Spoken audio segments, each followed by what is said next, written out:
네, 떠도는 여러분의 고견을 떴습니다. 오늘 떠평은요, 독립신문의 편집부 기사인데요. 제목이요, 중국 정부 한국 이민 적극 권장, 우려 커지는 조용한 침투입니다. 무시무시한 내용인데요. 부제목을 보니까 중국 포털 바이두 통해 한국 정착 매뉴얼 확산, 비자 유형부터 출산, 육아 혜택까지 상세 안내입니다. 일단 그대로 읽어드립니다. 8일 중국 정부가 자국민에게 한국 이민을 적극 권장하고 있는 정황이 포착됐다. 중국의 대표 포털 바이두에는 한국 부동산 구매 및 단기 체류 비자 F2, F5, F6 등 취득 절차, 각종 사회복지 혜택 등을 상세히 안내한 게시물들이 확산되며 온라인 커뮤니티를 통해 번지고 있다. 게시물에 따르면 중국인은 한국에 입국해 임대주택 지원을 받을 수 있으며 귀화나 국적 포기 없이도 각종 출산 장려금, 육아 지원, 다문화 가정 혜택 등을 누릴 수 있는 것으로 소개되어 있다. 특히 영주권을 통해 부동산을 자산화하라 는 조언과 함께 건강보험, 연금, 교육 혜택까지 열거되어 있어 일각에서는 한국이 복지천국으로 과도하게 묘사되고 있다는 비판도 제기된다. 이러한 방식은 마치 조용한 침투 혹은 무비자 이민 가이드처럼 읽히며 국내 보수 진영과 시민사회에서는 우려의 목소리가 커지고 있다. 한국 정부가 자국민의 주거, 복지 혜택 확대는 차치하고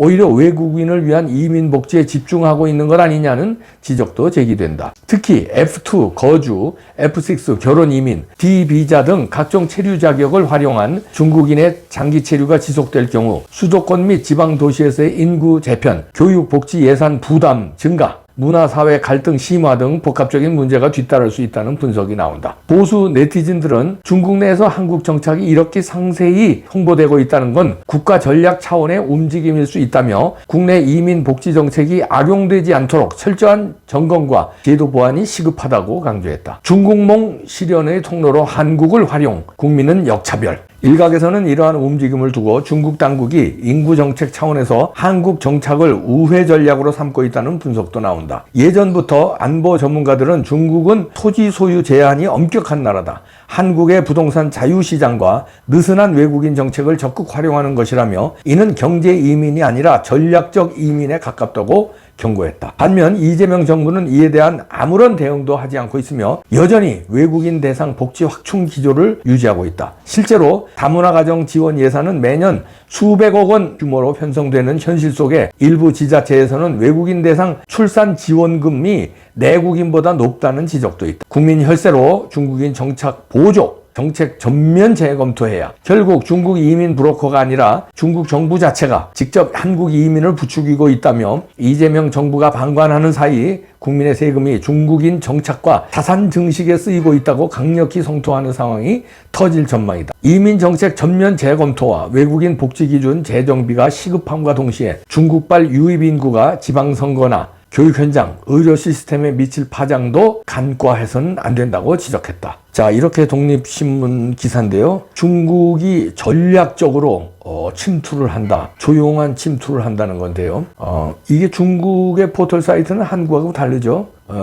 중국 정부가 다 감시 감독하고 운영하는 거다 이렇게 보면 됩니다. 여기에서 이제 중국 정부에서 하듯이 한국 이민에 대해서 적극 권장을 한다는 건데요. 이거는 이제 중국 정부의 전략적이다 이런 얘기죠. 그리고 이것은 조용한 침투로 이제 한국을 이제 먹겠다는 건데요. 한국의 이 과도한 이 중국인 우대 정책 각종 그 지원, 출산 장려금, 육아 지원, 다문화 가정 혜택 등 그다음에 건강보험 든지 별의별 게 다 내국인보다도 중국인한테 오히려 더 역차별 비판이 있을 정도로 중국인 우대하거든요. 이게 이러니까 이거를 노리고 조용한 침투를 계속 한다는데 중국 국민들, 중국 인민들도 오지만 중국 정부에서 대놓고 이걸 홍보하면서 가라 하면은 잘 살 수 있다. 이걸 한다는 거죠. 유도를 한 거죠. 그러면 뭐냐면 어차피 그 사람들은 중국의 통제하에 있습니다. 한국의 시민권 따기는 어려우니까 이제 영주권까지 따봐야 중국에서 다 컨트롤하는 거니까 이 사람 가게 만들고 한국에 땅을 사고 아파트를 사게 만들고 일자리에서 일을 하게 만들고 그리고 중국 정부가 이제 통제를 하는 거죠. 그러면서 한국을 이제 자기네 영향권 내에 두는데 밑에서부터 위로는 이재명 정권을 탄생시키고 밑으로는 자국민들을 이렇게 한국에 투입시켜 시켜서 조용한 침투를 해서 요소요소에 바뀌게끔 하고, 지자체 선거는 또 이 사람들이 영주권 받으면요 지자체 선거까지 할 수 있어요. 그러면 이제 중국인이 시장이 되고 도지사가 되는 날이 얼마 안 남았습니다. 그렇게 하고, 그 다음에 중국은 토지를 소유 못 하잖아요. 근데 중국인이 한국에 와서 토지를 사고 아파트를 사게 만든다는 거죠. 그러면 그 아파트와 그 땅은 중국인 소유가 되니까 중국 땅이 되는 거예요. 그걸 노린다는 건데, 그러면 이제 여기에 대해서 적절히 우리가 이제 정부 차원의 대책이 있어야 되는데, 대책은커녕 오히려 이재명이 시진핑하고 통화했는데요. 이건 뭐 기가 막힌 얘기들을 많이 했습니다. 엄청난 얘기들을 많이 했는데요. 이 각 분야의 교류와 협력을 적극적으로 추진한다는 건데요. 이 각 분야라는 거는 아주 이런 것도 포함되는 겁니다. 이민 같은 거 이런 거 교류를 많이 하자는 거고요. 그 다음에 이제 건강보험 이런 거 혜택 주는 거 이런 것도 다 포함되는 거고, 그 다음에 자유무역 뭐 이러면서 이제 양국 간에 더 이제 그 경제 교류, 그 다음에 경제 공동체로 이제 간다는 거예요. 그렇게 중국을 대놓고 엮겠다는 건데요. 이거 시진핑하고 아주 오늘 오래 통화를 했습니다. 어저께죠. 어저께. 그러면서 공급망 이런 것도 서로 얘기했고요. 글로벌 지역 산업, 공급망, 안정, 자유무역 이런 얘기하면서 각 분야 이러면서 아주 친밀하게 전략적 동반자 관계를 한층 더 성숙하게 만들자, 이런 거거든요. 자, 이게 이제 걱정이 된다는 거예요. 정부가 이렇게 나서지 않아도 지금 중국의 조용한 침투가 가속화되는데, 대놓고 이재명 정부에서는 대놓고 한중 관계를 지금보다 훨씬 더 끈끈하게 동반자 관계 발전을 더 이제 하겠다는 건데, 그것도 각 분야에 이렇게 되면은 보훈 차원 아니냐, 이렇게 우리가 의심할 수 있어요. 그 무슨 얘기냐면, 우리가 이제 의심하는 건 중국이 스카이데일리에 보도 나온 거, 그 우리가 의심 계속 하고 있잖아요. 중국이 부정선거로 이재명을 당선시켰다. 그 가정할 때, 그러면 이제 당선시킨 고마움에서 이제 말하자면 퍼주기를 해야 될 거 아니에요. 중국에 유리하게. 그러면 각 분야 협력 이러면서 아주 중국에 유리하게, 그 다음에 중국이 한국을 이제 잠식하는데 조용한 침투를 하기 유리하게 다 열어놓는다는 거죠.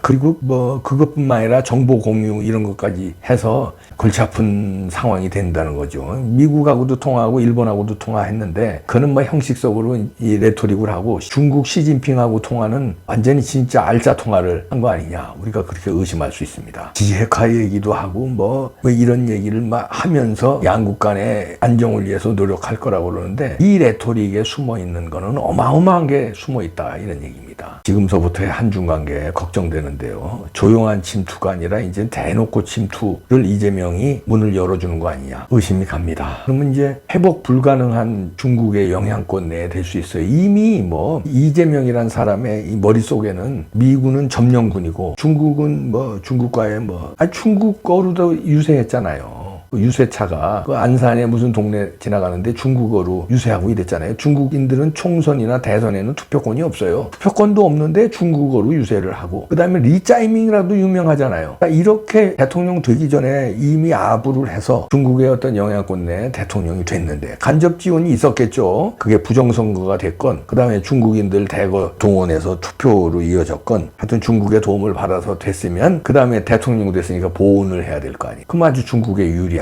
이렇게 다 열어놓고, 그 다음에 결정적인 거는 사회주의 공산주의로 가는데 도장을 찍는 거 아니냐, 이런 의심까지 하는 거 아니에요. 말이 좋게 통일 이러면서, 연방제 통일 이러면서 결국은 사회주의 공산주의를 중국의 영향권대로, 그렇게 가면 큰일입니다. 그렇게 가면은 우리 국민들이 가만 안 있을 거예요. 그러나 이 사람들은요, 이 대놓고 그렇게는 못 갈 거예요. 근데 교묘하게 레토릭으로는 우리의 수건인 통일을 이룬다 이렇게 내세우지만, 사실 안에 들어가면 자유민주주의 통일이 아니라 어물쩍 그쪽으로 넘기는. 근데 대놓고는 그렇게 안 하고, 그리고 넘긴 다음에는 콱 틀어지고, 지금도 벌써 정적 제거에 나섰잖아요. 그럼 국힘당 해체시키겠다는 거 아닙니까? 국힘당뿐이 아니라 함께 특검하면서 말 안 듣는 놈들 다 그냥 거기에 다 직간접적으로 다 연결돼 있잖아요. 내란 특검에도 연결돼 있고, 명태균 특검에도 연결돼 있고, 다 연결돼 있으니까 그거 뭐 털어서 먼지 안 나오는 사람이 있냐고 그러고 다 털어서 자기들 정책에 조금 비협조적인 사람들 다 그냥 입을 막겠다는 거 아닙니까? 아니면 그냥 감옥에 집어넣고, 이런 식으로 탄압을 해서 일단 겁을 딱 주면서 통제를 한 다음에 중국 중국과 긴밀하게, 그 다음에 북한과 긴밀하게, 그 다음에 우리 국민들이 손쓸 수 없게 그냥 비판하는 사람을 딱 잡아놓으니까 지금 언론도요, 논조들이 이상해요. 자유파라고 내세운 그 언론들 있잖아요. 스카이데일리라든가 아시아투데이라든가 자유일보라든가 이렇게 FN투데이, 뭐 스카이데일리 이런데 스카이데일리 논조가 완전히 이상해졌어요.